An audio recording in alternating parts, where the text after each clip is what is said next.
সকালবেলা উঠে রান্নার জন্য মশলা বাটো, কাটো।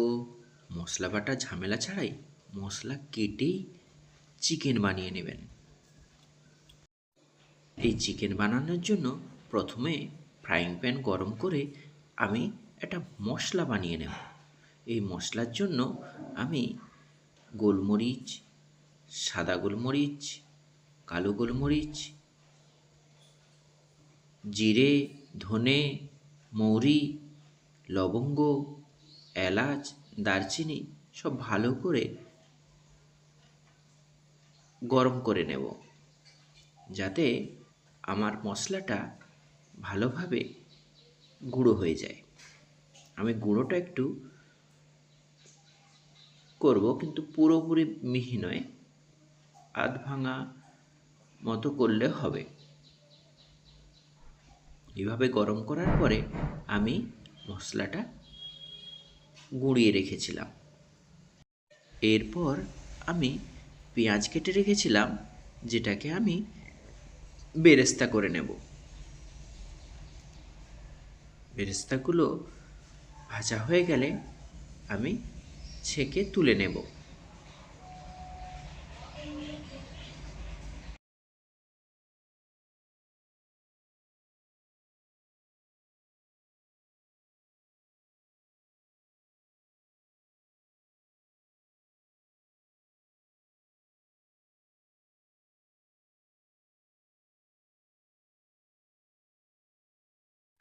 এরপর ওই তেলের মধ্যে আমি আলু কেটে রেখেছিলাম, আলুগুলো ভাজা ভাজা করে নেব।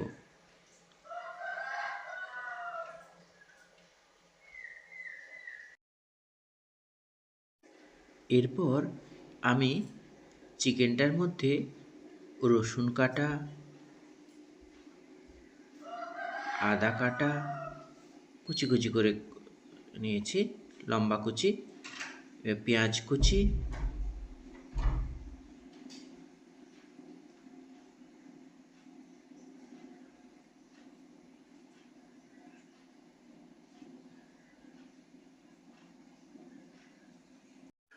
শুকনো লঙ্কা টুকরো টুকরো করে কেটে নিয়েছি, দিয়ে দিলাম। এরপরে টক দই দিয়েছি, দেওয়ার পরে আমি ভালো করে হাতের সাহায্যে মেখে নেব।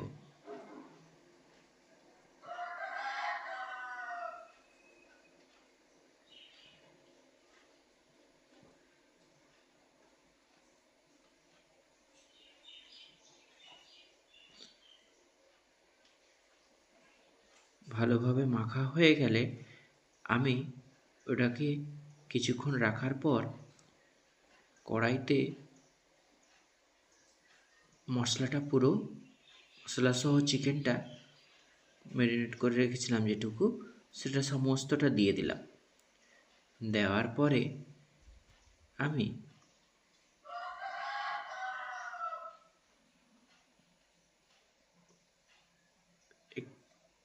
কিছুটা পরিমাণে সর্ষের তেল দিয়ে দিলাম।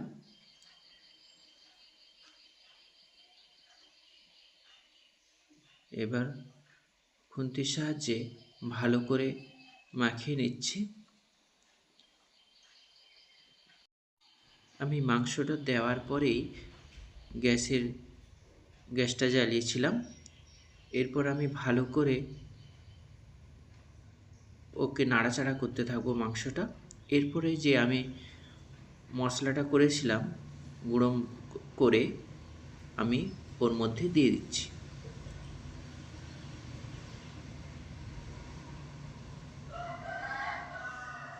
এরপর ভালো করে নাড়াচাড়া করে নেব। নাড়াচাড়া করার পরে আমি চিকেনের মধ্যে সামান্য পরিমাণে হলুদ দিয়েছি।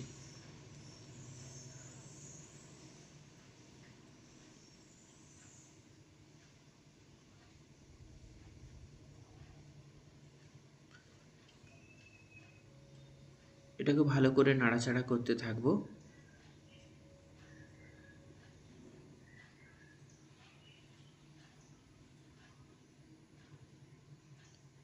এরপর ওই চিকেনের মধ্যে আমি আলুগুলো দিয়ে দিয়েছিলাম, দিয়ে চাপা দিয়েছিলাম। এরপর আমি ভালো করে নেড়ে চেড়ে নেব এবং কিছুটা পরিমাণে আমি চিলি ফ্লেক্স দিয়েছি। চিলি ফ্লেক্স দিয়ে ভালো করে নাড়াচাড়া করব।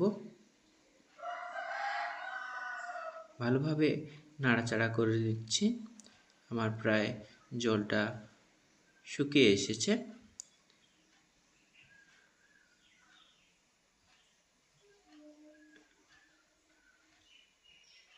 একদম সুন্দর করে কালারটা এসছে। এবার কিছুটা পরিমাণে আমি জল দিয়ে দিচ্ছি। জল দিয়ে ভালো করে নাড়াচাড়া করে নেব।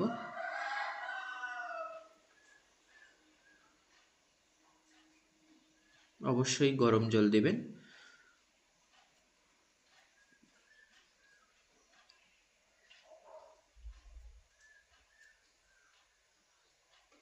আবার ঢাকনা দিয়ে অল্প আঁচে রেখেছিলাম। এরপরে আস্তে আস্তে ওটা নেড়ে চেড়ে নেব। ভালো করে নেড়ে চেড়ে আবার চাপা দিয়ে দেব।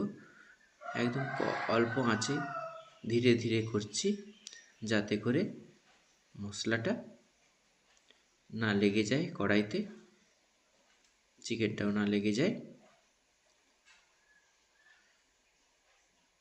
আমি তার আগে কিছুটা টমেটো একটা টুকরো টুকরো করে কেটে দিয়েছিলাম। আবার কিছুটা পরিমাণে জল দিয়ে দিচ্ছি।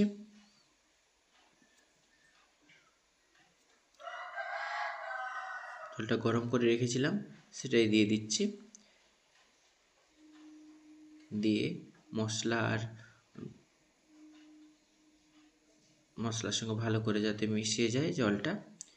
এরপর আমি চাপা দিয়ে দেব, যাতে আলু এবং চিকেনটা যাতে সিদ্ধ মতো হয়ে যায়।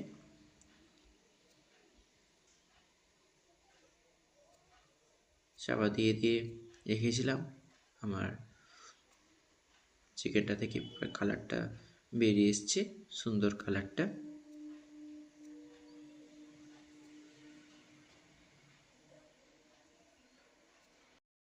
এরপর এই চিকেনের মধ্যে আমি বেরেস্তাটা ছড়িয়েছি এবং কাঁচা লঙ্কা টুকরো করে কেটে ওর মধ্যে দিয়েছি।